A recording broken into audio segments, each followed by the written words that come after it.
Në 101 vjetorin e shtetit të Polonisë, në vazhdim do ndjekim një dokumentar i cili tregon për historinë dhe pavarësinë e këtij vendi dhe më njëherë pas këtij dokumentari përfundon edhe emisioni Imazh. Faleminderit për vëmendjen tuaj, bashkë do të jemi sërish nesër. Deri atëherë mirëmbëjtje.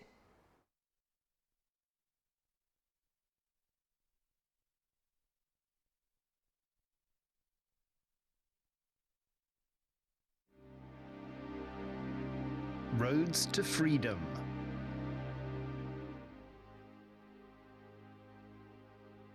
We beseech you, Lord, for a universal war on behalf of the freedom of nations. That is how Adam Mickiewicz, one of the most prominent Polish poets of the 19th century, prayed in his work, The Books of the Polish People and of the Polish Pilgrimage. These Polish prayers were heard only after the First World War had ended in 1918. Earlier, for over a century, the Poles had struggled to liberate themselves from the yoke of captivity. The Polish national uprisings of the 19th century were bloodily crushed by the occupiers. In the late 18th century, Prussia, Russia and Austria carried out 3 partitions of the Polish-Lithuanian Commonwealth. Against the laws of nations, they carved up a country having a centuries-old history. Conducting the final carving in 1795, the occupiers not only wanted to destroy the state, but also to erase the name Poland from the map. And although the Commonwealth ceased to exist as a sovereign state for 123 years, it survived in the hearts of the nation, which had not forgotten about liberty. In 1914, when war broke out across the world, and when people were marched off to shed streams and rivulets of blood, we, the Legion soldiers, opened the way to shedding blood for Poland. We went as a small group of people who were different than others, because the small stream of blood which we could give, we wanted to give to Poland, and not to anything else, wrote Józef Piłsudski in his collected letters. The hope for an independent Poland arose with the outbreak of the First World War in 1914. All the powers that had partitioned Poland took part in the global conflict. Russia was on one side of the conflict, and Austria-Hungary and Germany on the other. These 3 European powers wanted to obtain Polish support, wanted Poles to back their war effort and their armies, although they offered the Poles but vague promises of rebuilding the Polish state. Some Poles believed the nation should stand beside Russia and its allies, Great Britain and France. One of these Poles was Roman Dmowski, a leading national political activist who considered Germany to be Poland's greatest enemy. He believed Russia would win the war and unite all Polish lands, but that Russia would not be able to keep the whole Polish nation under its thumb, and therefore Poland would regain independence. Others believed that it would be more beneficial to stand beside Austria-Hungary. Already before the outbreak of the war, Poles had begun to form riflemen units in the Austrian partition of Poland. One of the creators and commanders of those units was the charismatic activist Józef Piłsudski.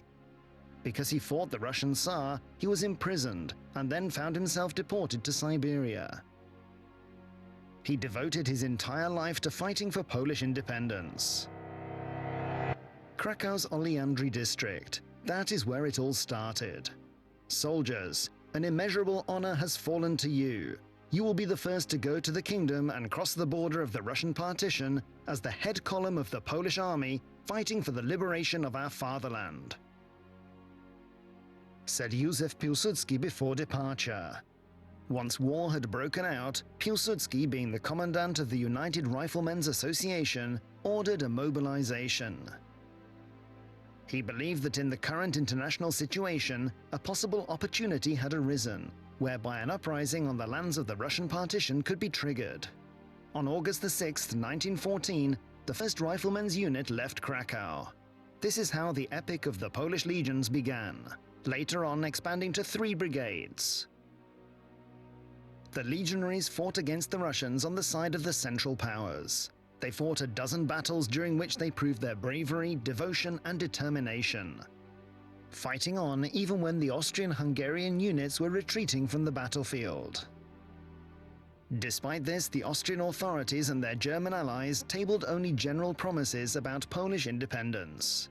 Facing a prolonged war, the German and Austrian-Hungarian monarchs, wishing to win over the Poles, and in particular the Polish soldiers' sympathies, declared on November 5, 1916, a proclamation promising to create a new Polish state from the lands of the Russian partition. The proclamation was too vague, and therefore it did not prompt an influx of Polish volunteers to the Central Armies.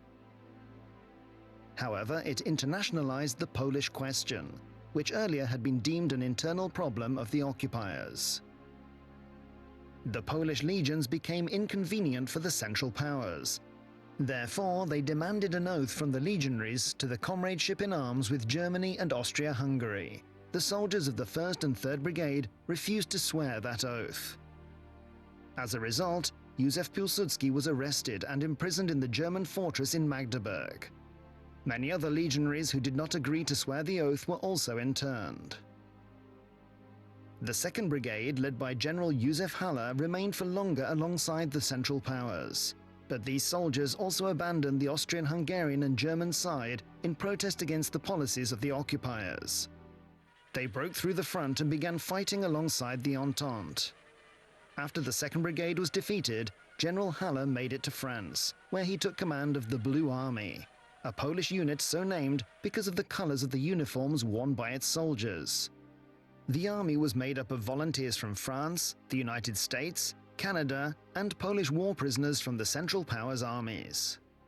After the war had ended, the Blue Army came to Poland and became part of the new Polish army.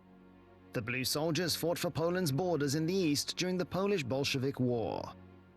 The Blue Army had been created as a result of the energetic démarches of Roman Dmowski, a Polish national activist. After war had broken out, he went to Western Europe in order to persuade the Entente's diplomats about the need to resurrect Poland. The pivotal moment of the Great War was the entrance of the United States of America on the Entente's side.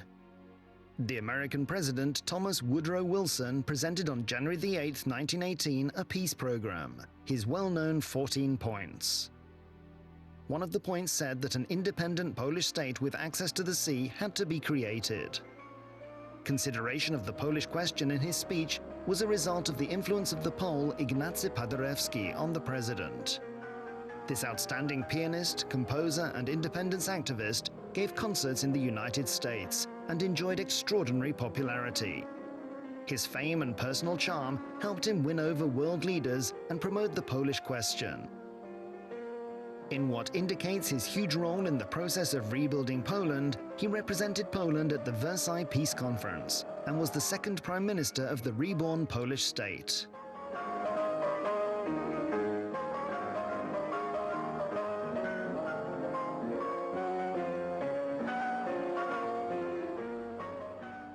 In November 1918, the First World War came to an end. Germany and Austria-Hungary were defeated by the coalition led by France, Great Britain, and the United States.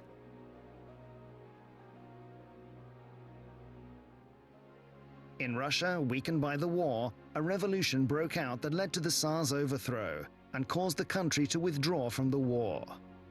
Not waiting on the decisions of the victorious powers, the Poles themselves began to disarm the German and Austrian soldiers. Polish centers of state power arose in various parts of the new country. On November 10, 1918, Józef Piłsudski returned to Warsaw after being released from the Magdeburg fortress. The next day, November 11, 1918, he was given the authority over the still-forming Polish army. This is the symbolic date when Poland regained independence. In short order, Piłsudski was entrusted with the title Chief of the State, the highest authority in the country. Other institutions of power were also being created. Centers of power were created in Krakow, Lublin, and other cities. As the Commander-in-Chief of the Polish Army, I wish to notify the governments and peoples, both those fighting and those who are neutrals, of the existence of the independent Polish state. The political situation in Poland, together with the yoke of occupation lasting until this moment, did not allow the Polish nation to freely speak out about its fate. Thanks to the changes which have taken place as a result of the wondrous victories of the Allied armies, the renewal of Polish independence and sovereignty has now become a fait accompli. The Polish state arises from the will of the whole nation and rests upon democratic foundations. It is my conviction that the mighty democracies of the West will render assistance and fraternal support to the reborn and independent Republic of Poland.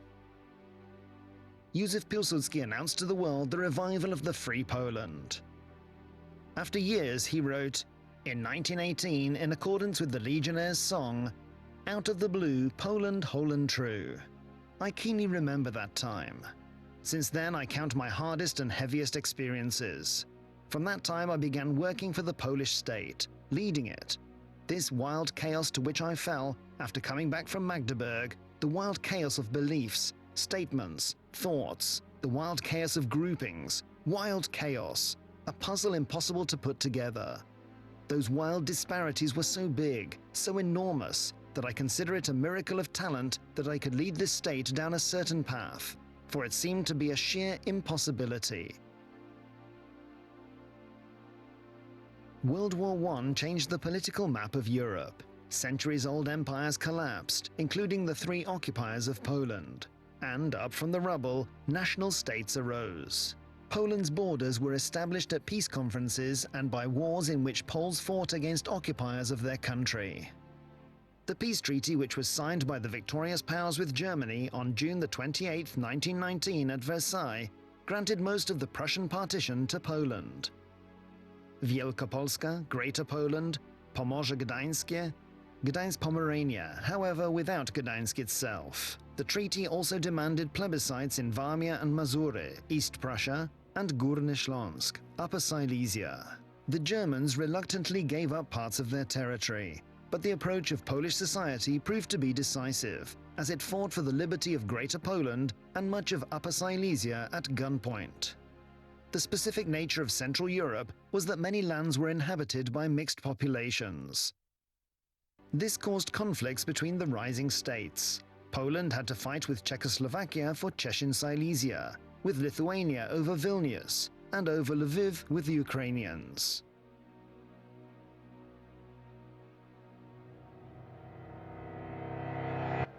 I am a soldier. I love soldiering.